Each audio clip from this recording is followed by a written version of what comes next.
Okay, ladies and gentlemen, the hour has arrived for this meeting. I call the meeting to order. Mr. Johnson, will you give the invocation, please? Father, once again, that we blessed to come in the house of the business. I ask you to look down upon us, give us knowledge and wisdom to make the right decisions to help our people. I ask you to bless us in here tonight, God. Bless the city, state, our soldiers that's on the battlefield, those that are sick, bereaved, and shed in your name. I do pray. Amen. Let's stand and pledge allegiance to the flag of our country. I Pledge allegiance to the flag of the United States of America and to the republic for which it stands, one nation, under God, indivisible, with liberty and justice for all. Okay, council, you've got the agenda before you. Are there any modifications to the agenda? Hearing none, I entertain that motion that we approve the agenda as printed.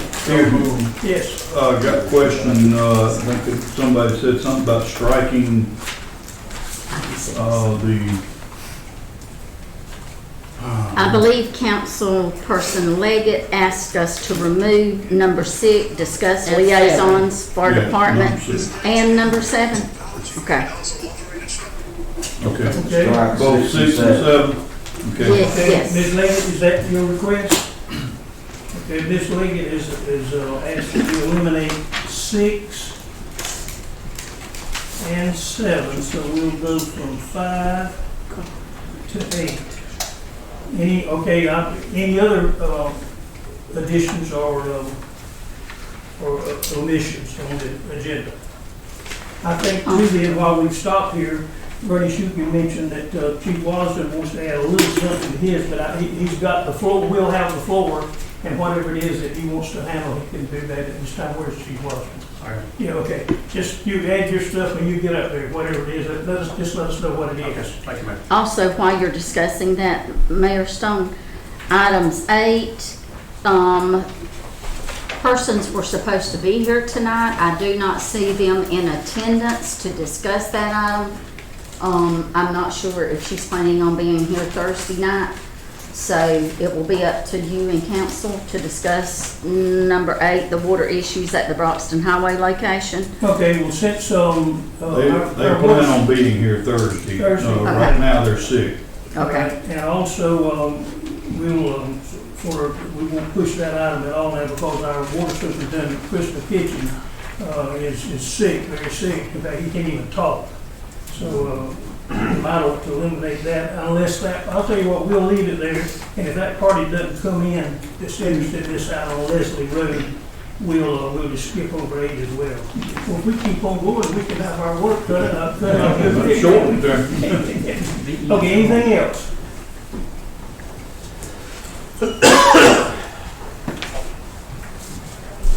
Okay, here, nothing else, then we'll get started. Mr. Gary, I believe you're first on. We try to make this brief as we can. You guys should have all gotten a report.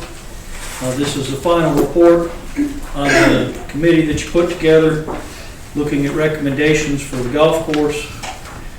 Kind of summarize things a little bit. Committee looked at a lot of different stuff. Pretty much determined, that the issues with the golf course currently come down to 2 things.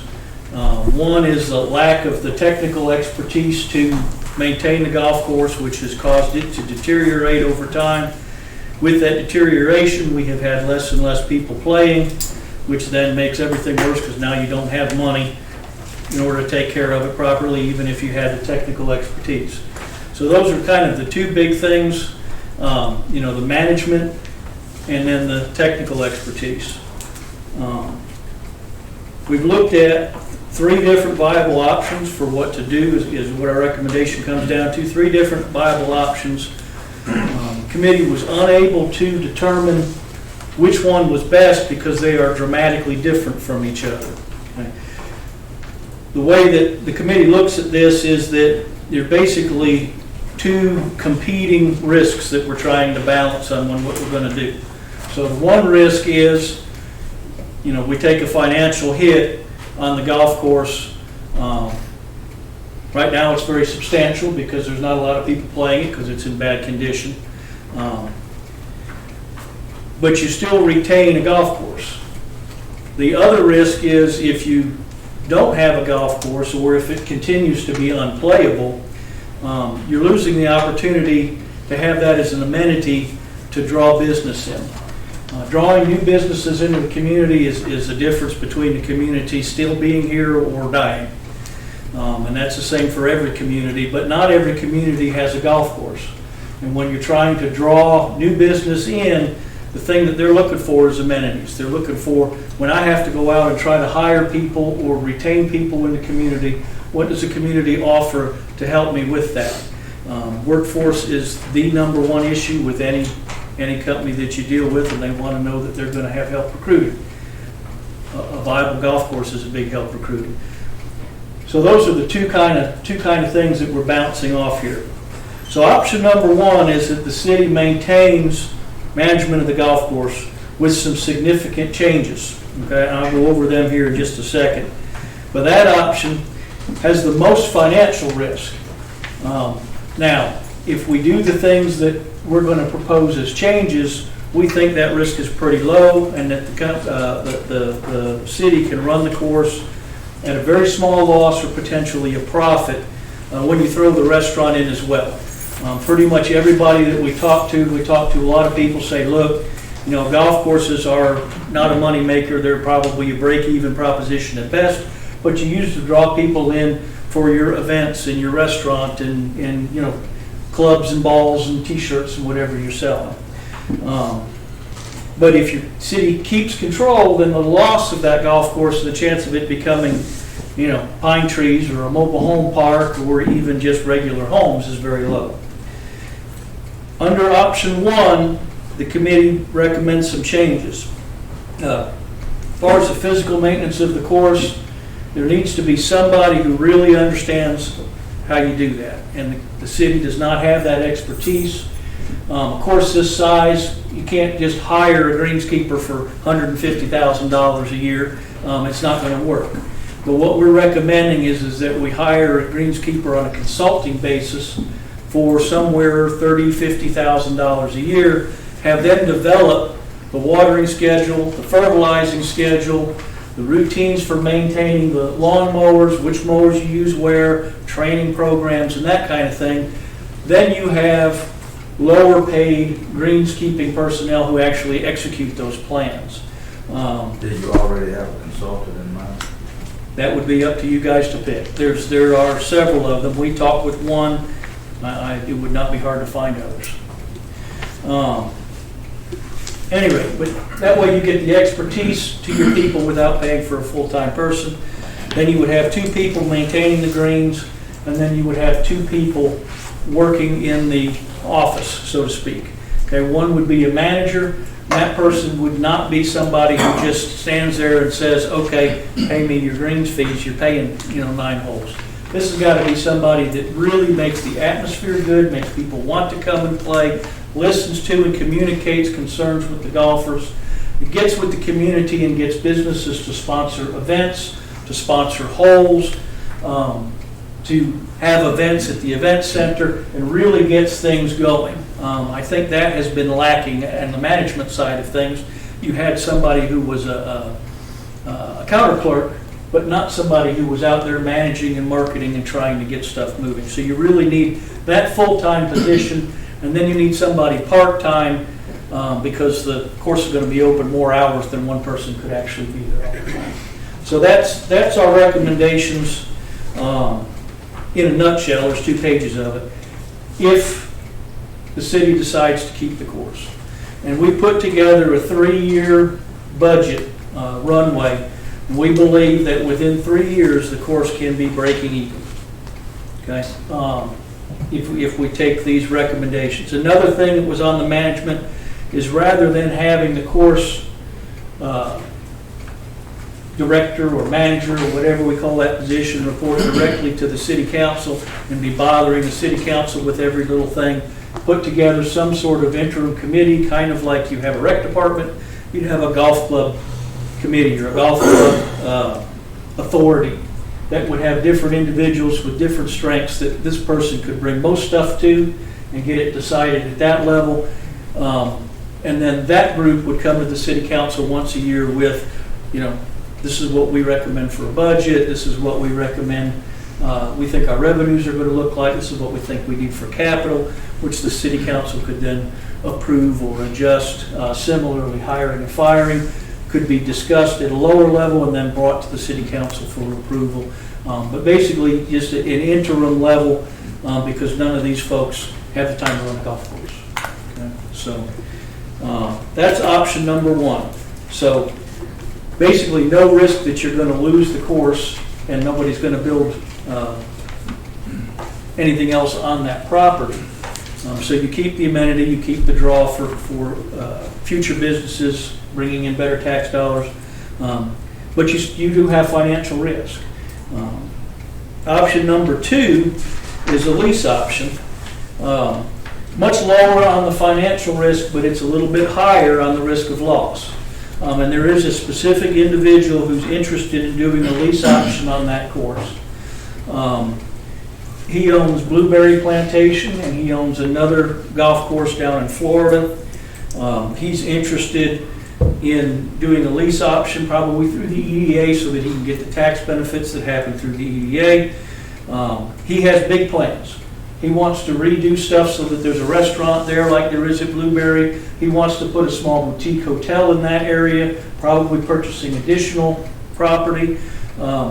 He really believes that with the expertise that he has at Blueberry, with leveraging the physical plant, the personnel and expertise and equipment that he's got, whatever it is, 30 miles down the road, that he doesn't have to duplicate, that he can share, that he can really make this go. He believes memberships will be easy to sell because they'll be reciprocal with both Blueberry and with the operation in Florida. So he's got a lot of good things that he's talking about offering. He has submitted a letter of intent and it is included in the packet.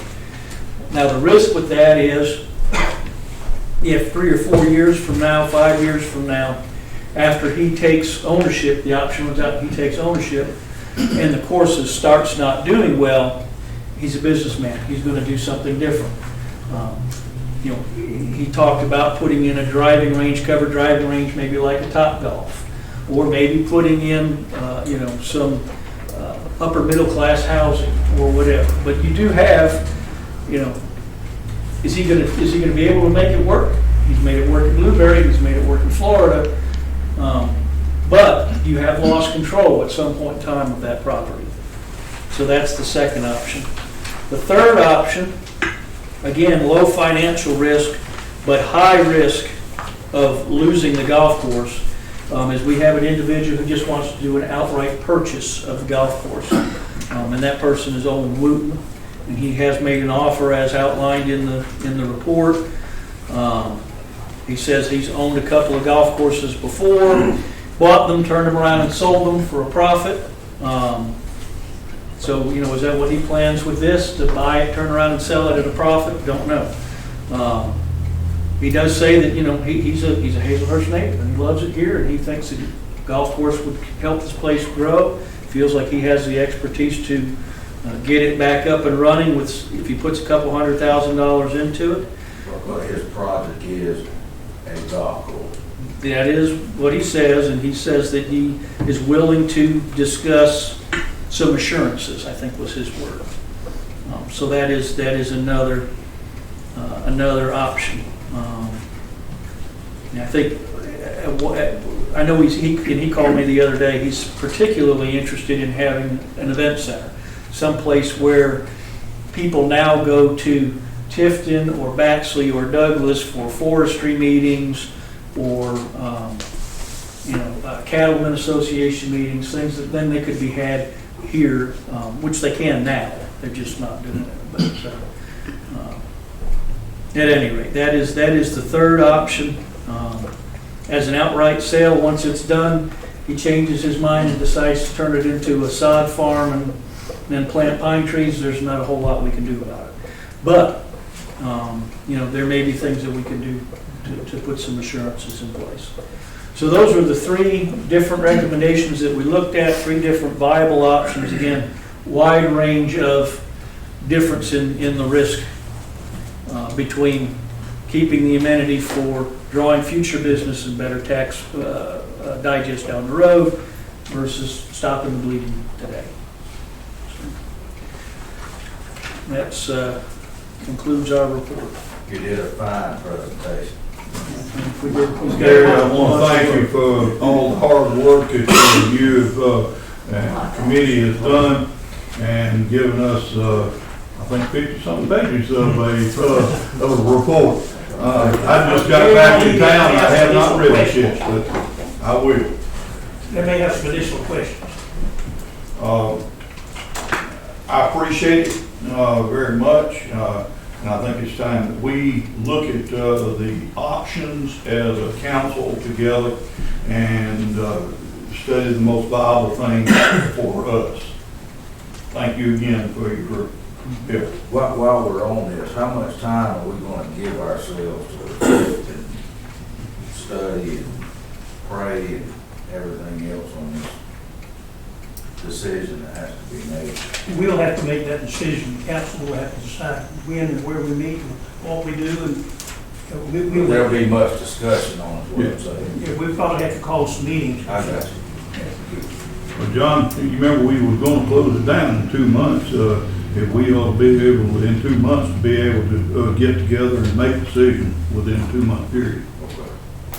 It's sort of critical too that we do make a decision because even though we're trying to do our best to keep fertilizers and chemicals and things going, there are certain things that a professional at this season of the year needs to be done.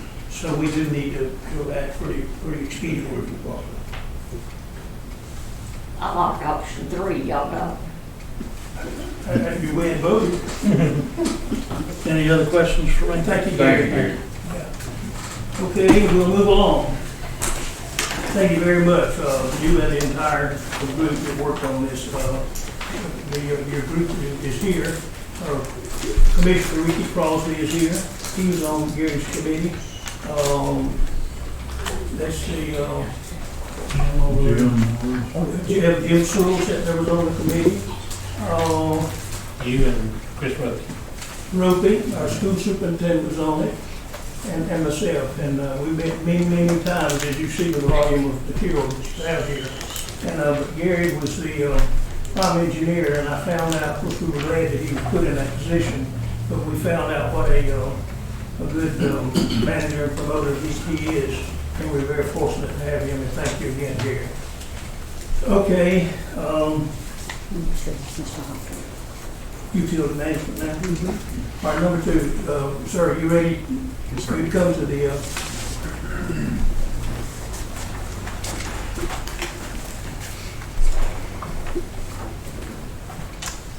guess I can use the mic if y'all want me to use the mic. Please. They hear it too. Okay.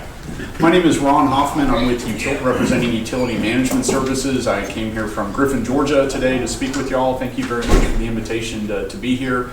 Mr. Ramey and I met at the Georgia Rural Water Association conference back in October of last year. And we also work with the City County Managers Conference, and we've worked with over 45 local governments in Georgia so far in the last few years. And what we do is we help to put money back in your pockets from the utility bills that you're paying to Georgia Power, Satilla EMC, etc. And I'm going to explain a little bit about how that works. A couple of local references for you. If you know Mayor Matt Donaldson of Twin City, you have a case study in your folders on Twin City. You're welcome to give him a call. Miss Carrie Orvin at Baxley, you're welcome to give her a call. They are both local references of ours with this program. But when we are, and actually a little more, you have I see the presentation there that Ms. Thompson printed out for y'all. It's about 18 slides. I'm just going to hit some of the highlights. I don't want to keep everybody here too long, but everything in there pretty much just goes through what our company is. We're a 25-year-old company. We have an A+ rating with the Better Business Bureau, and we do work with a lot of governments here in Georgia, a lot of schools, a lot of other private businesses as well.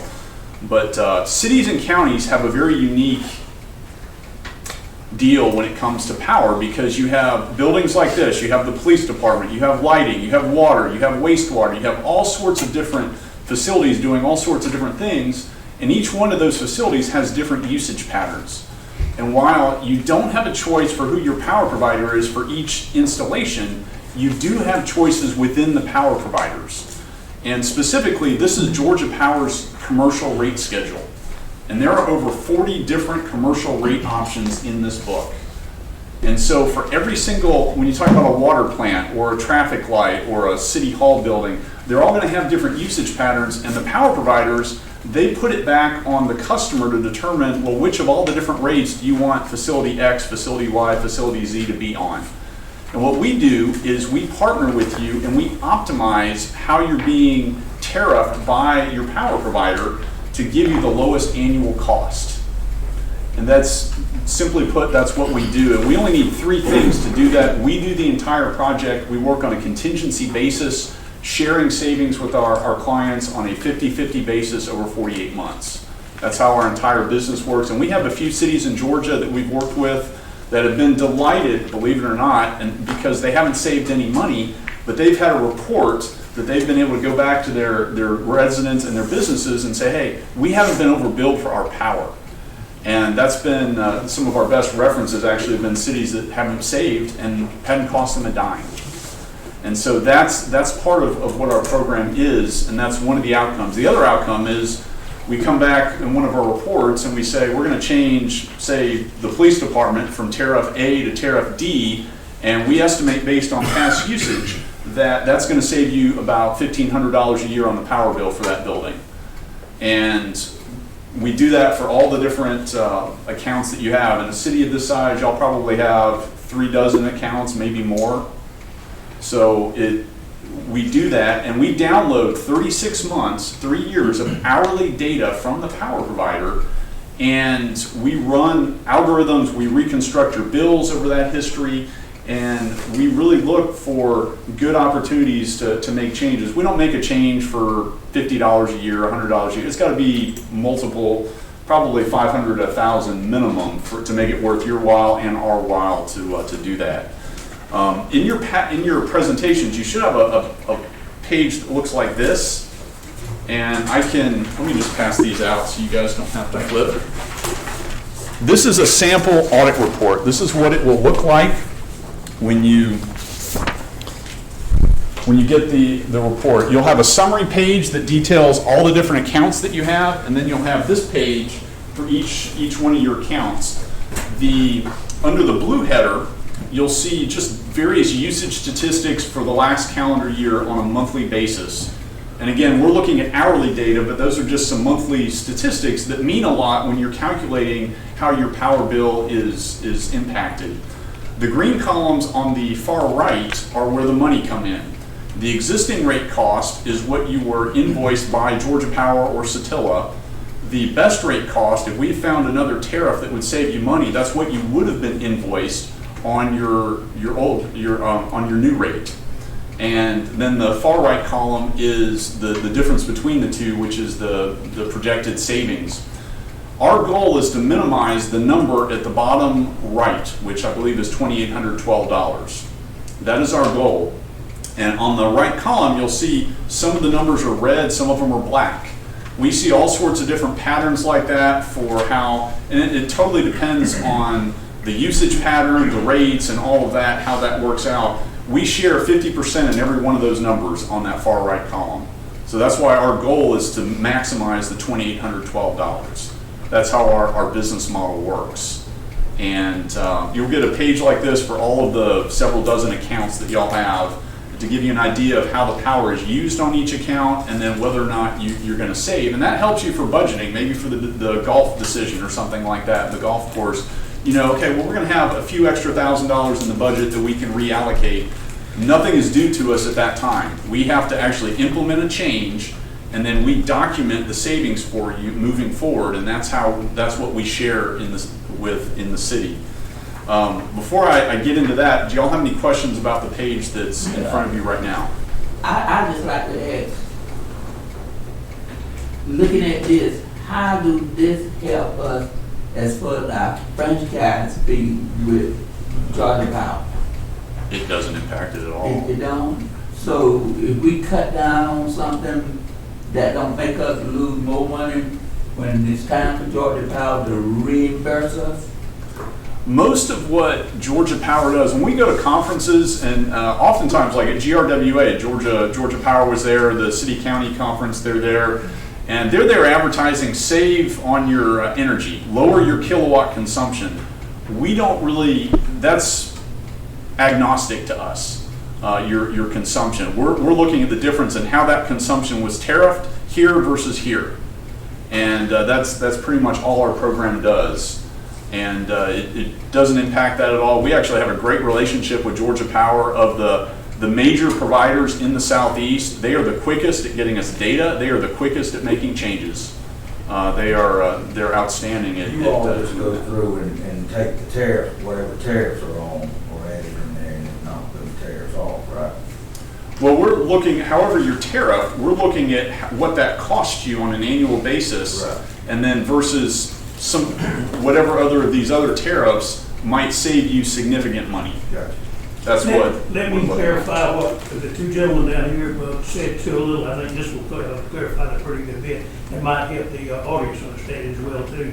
With these bills on all of these various accounts, we have some big accounts. If you take our wastewater treatment plant, that bill is astounding at how much it costs to run those big motors out there. But Right. we pay all these rates that you're going to look at to see if we're getting billed at the right rate. But once a year, Georgia Power comes to this office and either the clerk or myself and hands us a check for well over 300,000, sometimes close to 350,000, sometimes maybe close to 325. But we are really in our operation are tremendously dependent upon that vast sum of money that we get. Now, I think that's what these gentlemen were referring to. Sure. With that 325, let's just say the lower amount, we get $325,000 every year. Now, what are they going? What you're going to do? How's it going to affect that? Doesn't impact it at all. In other words, it will. So we lower the rate or the tariff that Georgia Power, one of the power companies, charges. That's not going to affect our rebate from them. When you look at when you get your power bill on Georgia Power. We talk about the franchise fee that we get. I mean, we're assuming Yeah. maybe that you might can reduce the rate, but is that not going to offset the amount of franchise fee that we get at the end of the year? We're not saying it is. We're asking you. I've never had a city complain about it, and to my knowledge, it does not impact it one bit. I don't know, there could be some way that they calculate that I'm not aware of where it would go up and down maybe a little bit. I have no idea, but it's we're looking at just simply changing tariffs on probably, if y'all have 40 accounts, say, it's going to be on about 4 accounts, 5 accounts, maybe up to 8. It's not going to be the majority of your accounts. It's a little bit of a needle in a haystack search that we do to try to find savings. And but it really shouldn't impact the franchise fee. I think we definitely need to look into what you're telling us, because we need to save every dollar we can save. And if you can help us, of course, we need the help. So I think the best thing to do is, the council, now that we've all heard from you and what you can possibly do, is for us to dig in and study it thoroughly and see if you can help us, and we certainly need to engage you. Okay. Council, y'all have any more questions? And just a point of clarity, as far as your company as a charge, did I understand you charge nothing even for your research there until we get in and have a savings? Correct. And if you can give me a couple more minutes, I would like to just Sure, I'm go sorry. through that I'm just so sorry. y'all understand it. You can ask questions while I'm here. Yeah, go ahead, I'm sorry. So, no problem. This is, so assuming you've received the audit report, we're gonna make a couple of changes and we're projecting savings for y'all. This is how we document savings. And what you see on here, the orange column, that is what you paid on your new rate. The yellow is, I apologize, I am, Yeah, go ahead. Go ahead, sir. That's for the attorney, and he's not here, and I'll make him a copy of mine. okay, thank you. The yellow is where we reconstruct what you would have been invoiced on your old tariff.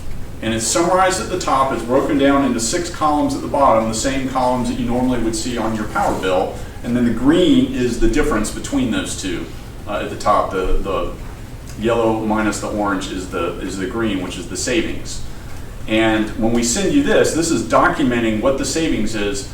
And y'all most likely keep spreadsheets on all of your power and you track the costs and everything. You're gonna know that your bill goes down. It's because you're keeping track of it, but this just documents it. And we even have some customers that are actually pretty good at guessing, yeah, it should have been $2,000 and now it's $1,700, and we kind of see that difference. So you're gonna know that, but this is how we document it. And then the reverse side of that page is an invoice for half of that. So if you're writing a check to UMS, you already have the savings in the bank, and that's the way we like to do it, because it means you're always better off from working with us. And if in the event that on the previous page that we had months where you actually paid more because of the seasonalities of the rate change, you would actually have, instead of an invoice, you'd have a credit memo that is then applied towards a future invoice. So we see that with some customers. Some customers we don't, you save every month. It just totally depends, but I'd rather cover this so you understand everything that we would have on there. But the only time you invoice us or make any money at all is you share half of what you save us. Correct. And we do these statements on a quarterly basis. We don't do it monthly, it's quarterly. That just cuts down on paperwork for everybody. So we do it 4 times a year on that. What's your time limit once you get into this agreement? What are you tied to once this is signed? That is a good question. That's kind of where I'm going. Okay. We share savings 50-50 on a 48-month basis with our customers. And we actually continue to analyze every single one of your accounts for the entire 48 months. We've had cities that have saved in multiple years because maybe we didn't have enough data, maybe we weren't overly confident as we want to be on a rate change, where we get another year data and it makes it clear to us, yeah, this rate would make more sense. And so you may get a surprise email on that. But this is what our service agreement is. And I know this is in the presentation, but just so it's easy for you to access. It's 1 page, front only, and really that's it. The back side of that is the Georgia Power authorization form that we need to access the data and make changes. And on the UMS, the front side, there are 5 terms in there. You see it bolded and underlined towards the middle of that if there are no savings or refunds, there's no charge to the customer. We wanted to make that clear. In the last paragraph, we have the legal venue is set where our headquarters is in Wilmington, North Carolina. Most likely your city attorney is going to ask to change that to Jeff Davis County, Georgia. We will automatically do that. We don't get into legal disputes with customers, so we don't really care what the legal venue is. I will go ahead and make one of those up and send it to you. I should have already done it, and I apologize, but that's a very simple thing for us to do. So, but really this agreement, those 2 pages, and then a copy of 1 month's power bill, that's all we need to do the project. We do the rest from there. So it doesn't take any of your time, doesn't take any of the city staff time, other than just getting us that basic information once you decide you want to get started. So you want a copy of every account bill for the entire city, and then you will select the ones you think you have a possibility of maybe saving. So. We analyze all of them. It doesn't matter. If it's a $26 a month, whatever the account is, we analyze that for the whole 36-month history. Okay. So. How long has Twin City been in this with you? They've been in it a couple of years. We met Mayor Donaldson at GRWA in the spring of 2021. So he's been on there going on 2 years. Now you mentioned Baxley too, I believe. How long have they been in it with A little over a year. It was the former city manager, but Carrie Orban is, she knows me. She's known me for many years, and so you can certainly call her and ask her. Thomas Shepard at Soperton, he's been on it for a year, something like that. Metter and Cobbtown, probably a year and a half for both of them. So those are kind of the I-16 corridor cities that we work with. We know all those people. Yeah. Fantastic, give them a call. Give them a call. So that's basically what I wanted to share with y'all, and my card is in the folder, so a couple days go by and you get a question, just call me, not a problem. Any additional questions, council? Thank you, and I appreciate you allowing us to have the time to study these things. Sure. I think it has potential, but we need to study it right now. Sure. Now, while I'm not a member of council, you mentioned something, and as city clerk, they're gonna come back and they're gonna ask me. Okay. You mentioned REA, the rural electric Yes. companies. Would there be a separate form for that? We have a separate authorization form for EMCs and other utility companies, and it's basically the same thing. Most of it's just contact information, and we just put. Make sure you send that, please, as well. Okay.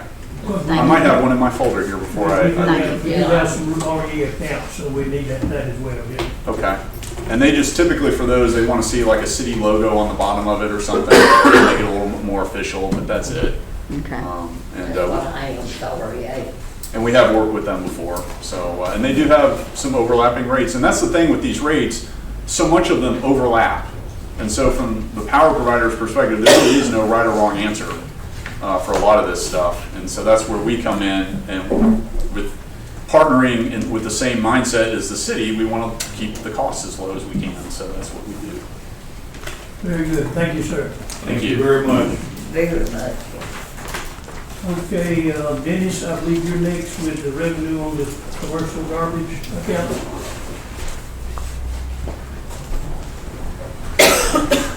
Mayor and council, y'all better step in front of me.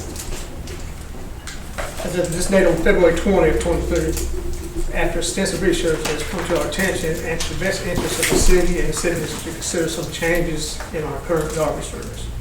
We currently have approximately 42 businesses that use 6-yard dumpsters provided by outside sources. Also, if we provide all accounts that have water service, which extend outside the city limits, we could potentially acquire approximately 1,000 residential accounts. We have recently acquired a new garbage truck with additional of a new truck and the possibility of creating and instituting new areas and route assignments. Scheduling this goal could be easily achieved. However, this does require accepting change, teamwork, and time management. The 6-yard dumpsters, and that's if you got one up there, could get us $50,400 a year if we got those customers back. And if we done 1,000 customers on polycarts right there, it could net us $354,000 in a year's time.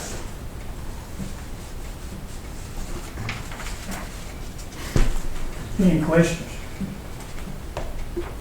What was that last one you said? The polycarts, Yeah. And that's outside the city? yes, to our water customers. And it would be how much revenue? It could be $354,000. That's just going for, like I say, for our water customers. So you're saying that we'll use Republic, but there's other people as well that's got those 6-yard dumpsters here. But you're saying they're bringing it and they're getting that business here, and if we had the dumpsters, we could be getting the business. If they want to switch to us, yes. And that'd be about what, 40-something accounts? 42 accounts. And that would be $50,000 a year if we could just pick that up. Yes. Does this make an increase in their fee? Well, he's got that, I think you're gonna talk, their suggestion, of course, Lori's already done this, and we Lisa Hart, she's come in here with us a time or two, and we haven't followed up on her, and now poor Lori's not in position to help with it, but Lori's already suggested that we increase our garbage rates, and I think Dennis Scholl's come up with a suggestion of at least $5 a month per account, is that what you said? On dumpsters? Yes. An increase, I think, didn't you? No, Our suggestion was we go $25 limit dumpster. Go Go up from 100 to 125 Oh, for 6 yards. Okay. Okay, 6 yard to go- dumpster. Right now, we're charging $100 a month, you suggest we go to 125. I think that's similar to what Lori's already Now, suggested. this is still less than what competitors are charging too, is it not? Yes, it is, but we do have a competitor out there right now that is coming in here, Cutthroats. They're coming in, getting these customers right here, talked to a few customers right there. They're coming in and doing $100, 2 pickups a week. We get $200 right now. They're coming in here trying to get in the business. They, you know, they can't get our residential, Yeah. but, you know, they are cutthroat right now on our commercial. I understand that's like lost leader. You get them in and as soon as you got them, Yeah, then you reel it in. yes. Is this something that y'all intend to vote on tonight or Thursday? I don't think we're in position to do that, but I think we need to certainly take it in and study it and make sure. Yes. Thank you for that. That's what I was asking. If you will look in your packet, and I ask you to do this, this is why I do not put anything away in a file folder. On November the 17th of 2021, Ms. Williams came in here with this proposal, and there was like 4 or 5 pages attached to what she proposed at that point in time. So please go back and look at that information that she brought to us. The other thing that I'd like to mention while we're in this is that we're talking about commercial dumpsters now, the big metal dumpsters. Every one of those dumpsters have a serial number. Sometimes we take a dumpster out and between the communication with Lori, I don't know who's at fault or what the problem is. But we can get a dumpster out and it doesn't get to the billing clerk. Haven't you found some of that? Yes, we have. We found several accounts that the dumpster and the billing clerk didn't get picked up, and that's a real problem. So what we're going to suggest here, and council, I want y'all to, let's look at this. Every dumpster that we own has a serial number. All right, when we go through that list of what we own, the ones we own, and the ones that our welding and sheet metal man has put back in service for new bottoms and all, if the numbers are that off, we need to know all of these numbers. They need to be with somebody getting $100, $125 a month for them, or they need to be on the yard in inventory, or they need, if they're listed out the bottom, we need to jump them. So we need to make sure that each of our containers are getting to the billing clerk and being billed. We've got some problems with that not being done. Along with finding those, I believe you found some that were being billed incorrectly, that they had the wrong size and being billed under or over for what they were, just incorrect billing. Yes, sir. We found 4 4-yard dumpsters and 3 8-yard dumpsters. One of the businesses being charged on a 4-yard dumpster, $72. It's got a 6-yard dumpster. And then we got another one that's paying for a 6-yard dumpster, $100 a month, being charged $72 for, they got a 4-yard dumpster. Where did that discrepancy come from? Just error in communication and billing. It's just, you got to have inventory of stuff you got to have. And there's, there's no inventory.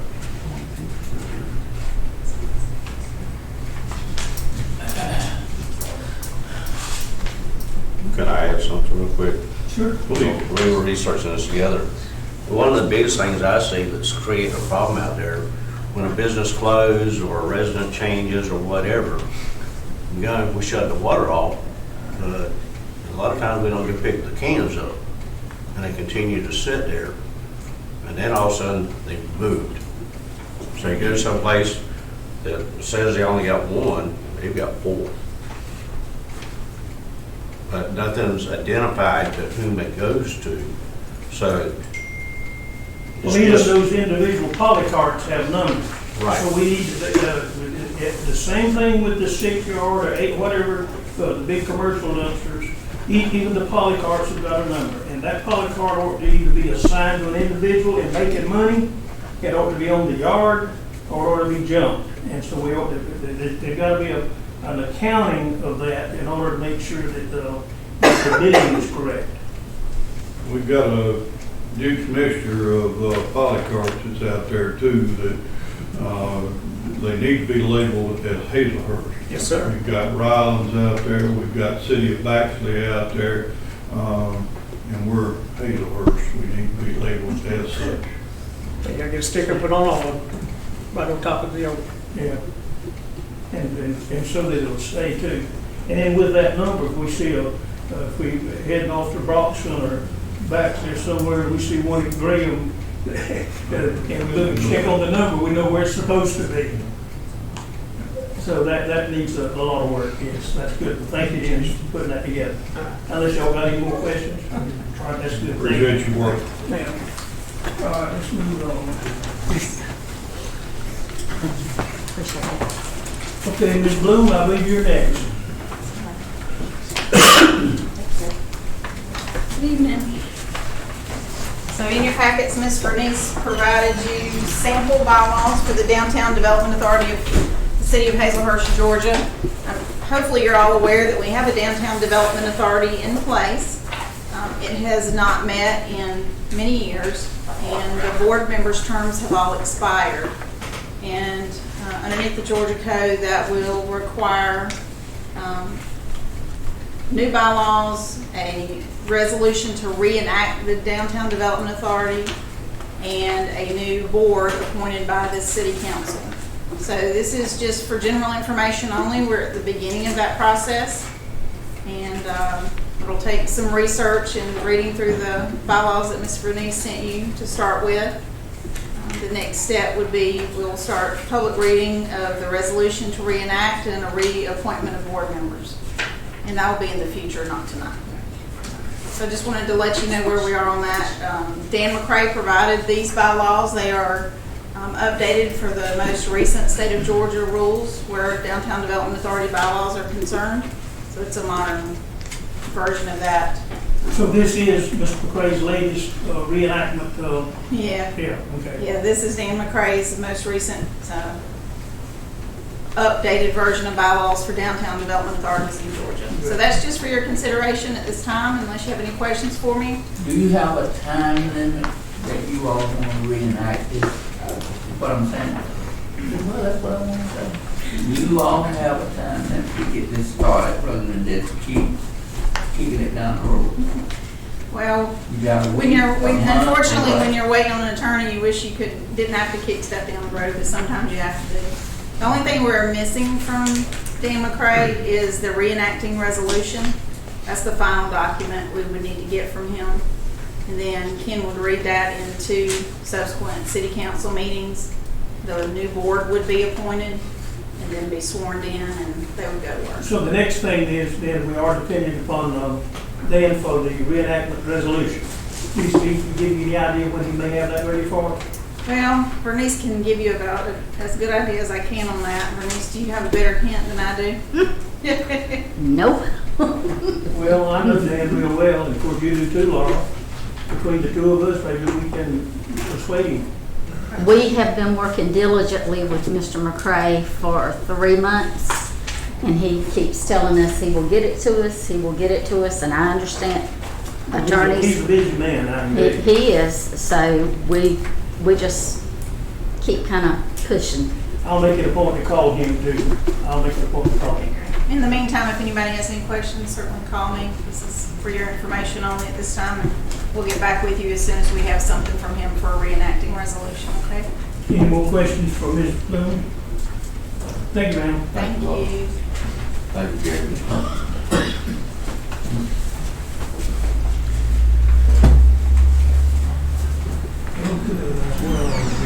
Number 5.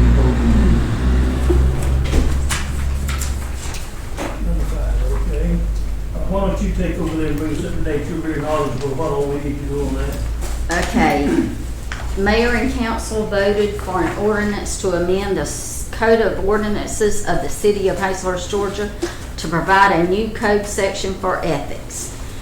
In that ordinance, it states on page 6 of 9, Board of Ethics. The Board of Ethics of the city shall consist of 3 residents of the city, 1 appointed by the mayor, 1 appointed by the city council, and the 3rd appointed by the mayor and approved by a majority of the city council. Now, those citizens have to live within the city limits of the city of Hazelhurst.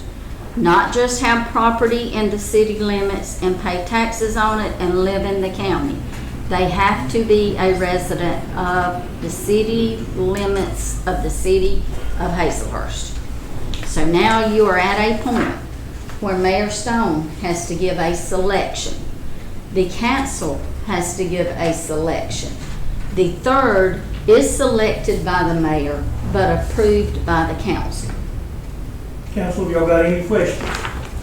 Yes, I would like to add, if we could outpoint, I've asked the council, I introduced the name of Margie Hill, Miss Hill, and if she's selected, I would like for you all to consider her as being on that, on the ethics board for the city of Hazelhurst.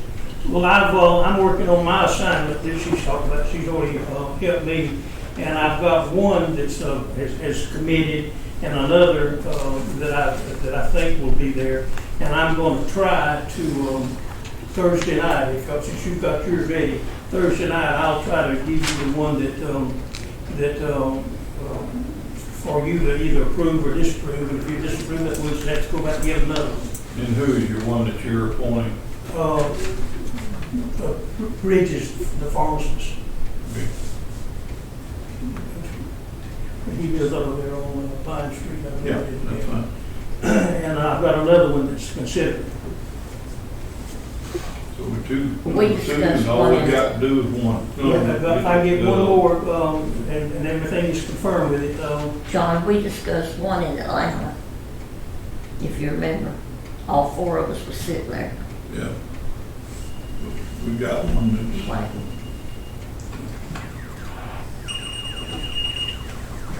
okay, all right, we'll try to be ready for that Thursday night. Okay.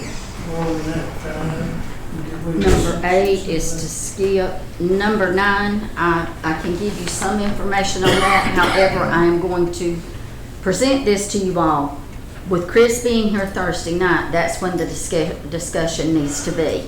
In your packets from DW Industrial LLC, it is a lift station inspection and preventive maintenance report. It will be to perform a full lift station inspection for all 26 lift stations operated by the city of Hazelhurst. Test floats, high-level alarm and buzzer, check pump motor amperage, MEG motors to determine grade of motor insulation, test voltage, perform a thermography scan of control panel to check for any loose or hot connections, provide a full report to the city of Hazelhurst on each lift station's status. The report will include a list of pumps, motor starters, or other components that are out of service or missing, any defective or erratic equipment that is found, amp and voltage readings for each pump, a list of proposed repairs, replacements, or upgrades for each station that is found in unsatisfactory condition.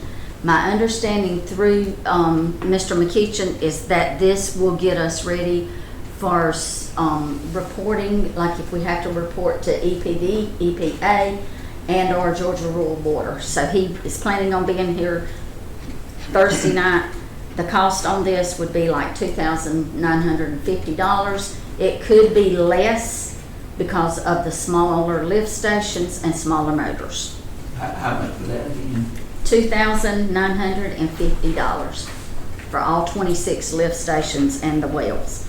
It sounds like a bargain to me. And by the way, too, I think, we've got some assurance here on this now. This young man that's completely redoing Odom Well and getting it all rewired is the same fellow that's giving this quote. So we know the quality of work that he does. Okay, let's move along. Chief wants to 10 and 11. Okay, we're ready for you, Chief.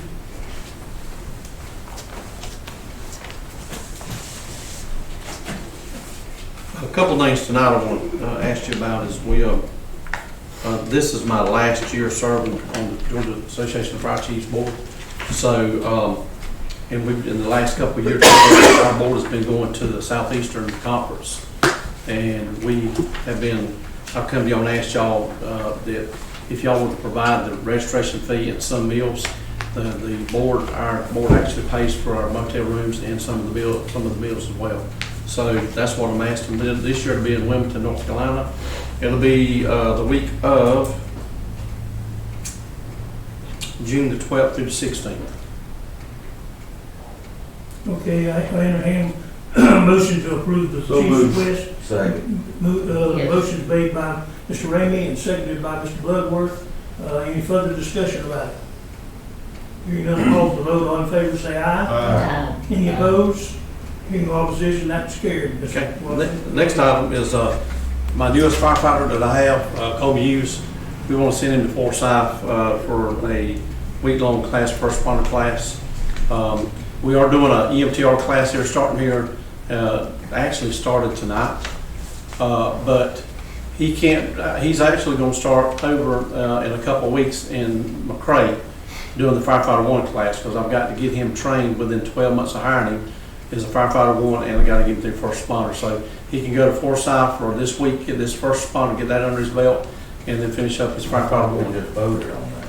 No, Oh, we didn't handle both of them. No, just one. we have no. Well, both of them are training. We're on 11 now. I move that this be approved. And but by the way, so a motion made it by Mr. Ramey and seconded by Ms. Leggett. What is this, Mr. Hughes training, what is the cost of it approximately? Probably around 500. It's motel rooms and meals. Yeah, okay, I think that's something that certainly the chief needs to get done with Mr. Hughes. Is there any further discussion or questions? Hearing none, I call for the vote. All in favor, say aye. Aye. Any opposed? Hearing no opposition, it's carried.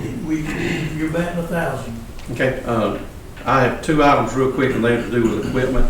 Both of these items will come out of my splosh fund, and I have the money in the splosh to do this. The first item is I have two fans, positive pressure ventilator fans that are run by gas. And one of them's 17 years old, one of them's 19 years old. They need to be replaced. I have a company, AEST, which has the new generation battery operated positive pressure fans that they have. They have several that their salespeople have, and after 3 months they turn them back in and they sell them as demos with the new warranty on them. So there's a 2-year warranty on the battery and a 5-year warranty on the fan.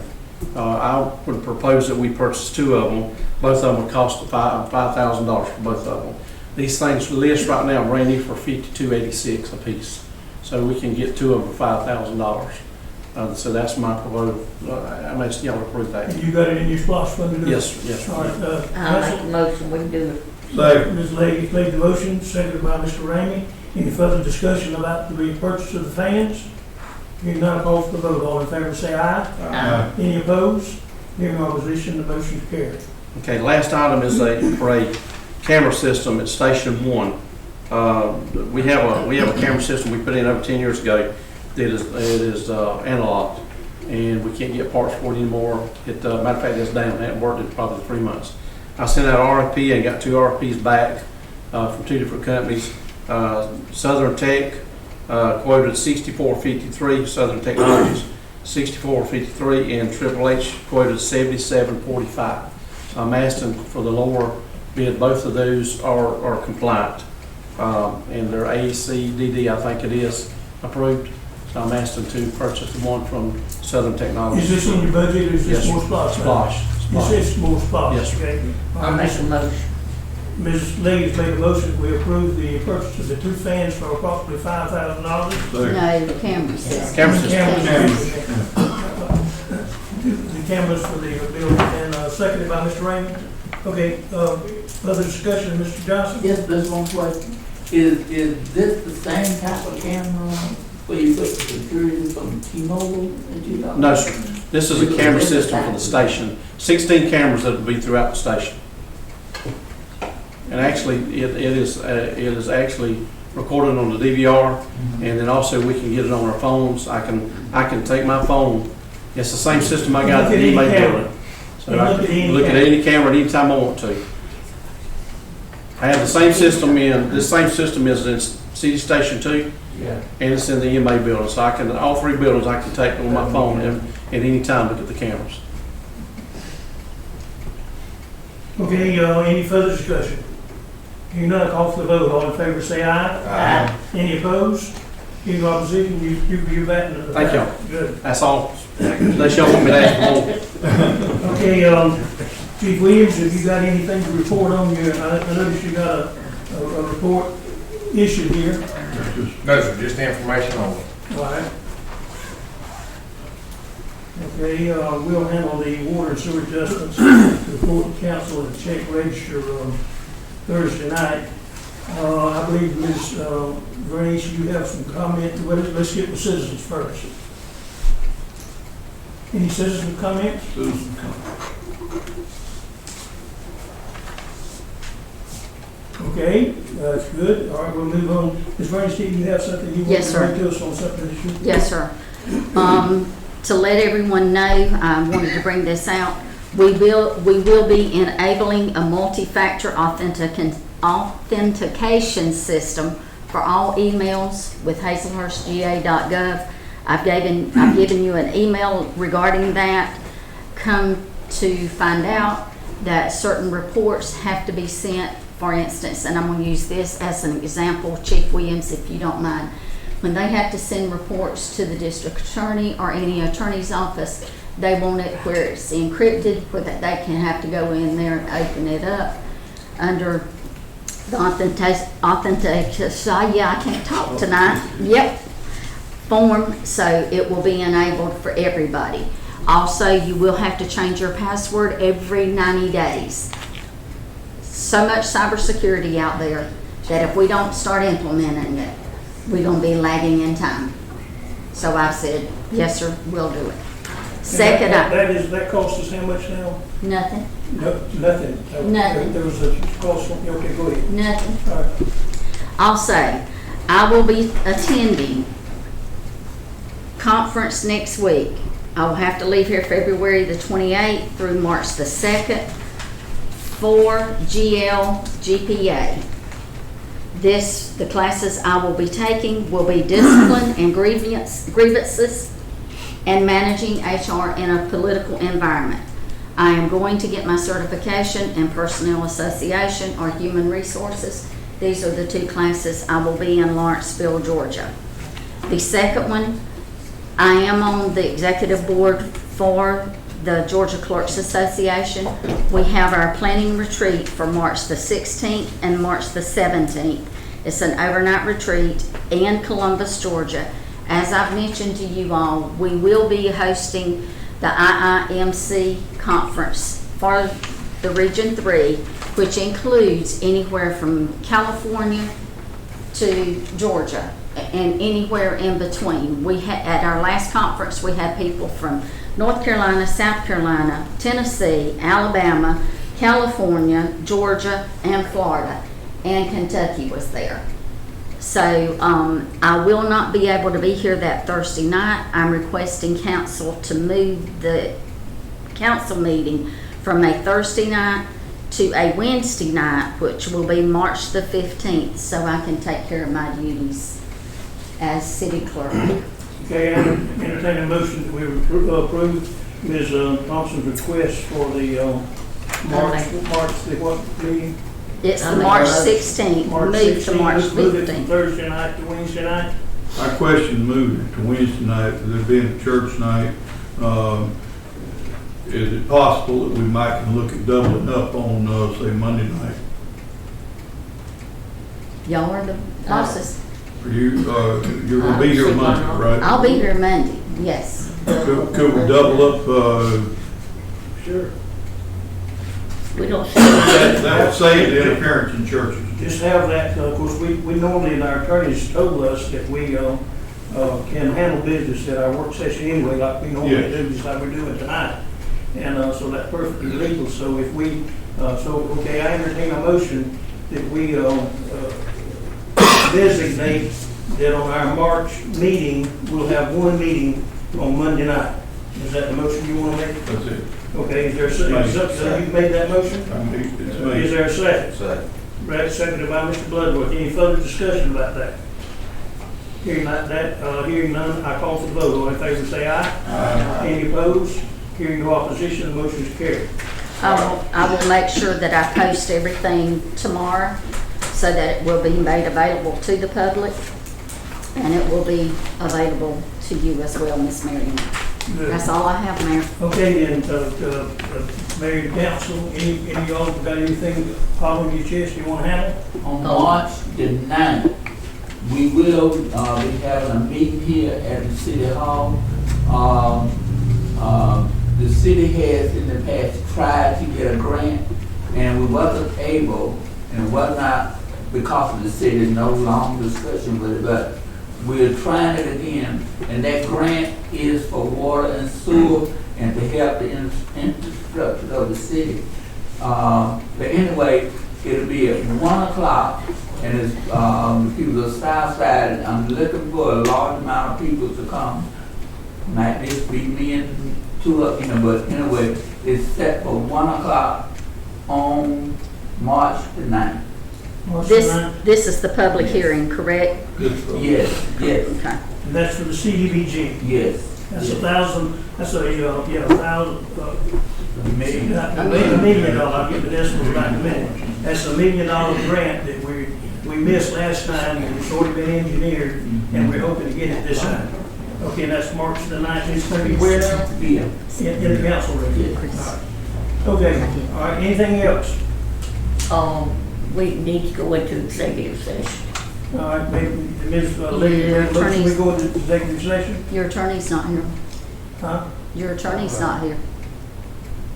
You can't go into executive session without your attorney? Well, that's up to y'all. You But don't who's have gonna to take? have the Yes, you attorney. can. We can go Who's into gonna- executive Are you session gonna take without minutes? the attorney. Yeah, are you gonna take the minutes?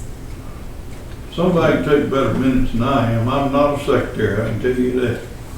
As long as somebody You might does the not read minutes. my writing the next day. You go in there and take notes. Well, somebody, let's designate who's going to handle that now. Mr. Bloodworth, can you handle the note keeping for us? Yes. All right, Mr. Bloodworth can handle that for us. He writes a lot better than I do. Okay. All right, motion is made, and who seconded the motion? I'll say it. Motion made and seconded by Ms. Lee, seconded by Mr. Johnson, that we go into executive session. Any further discussion?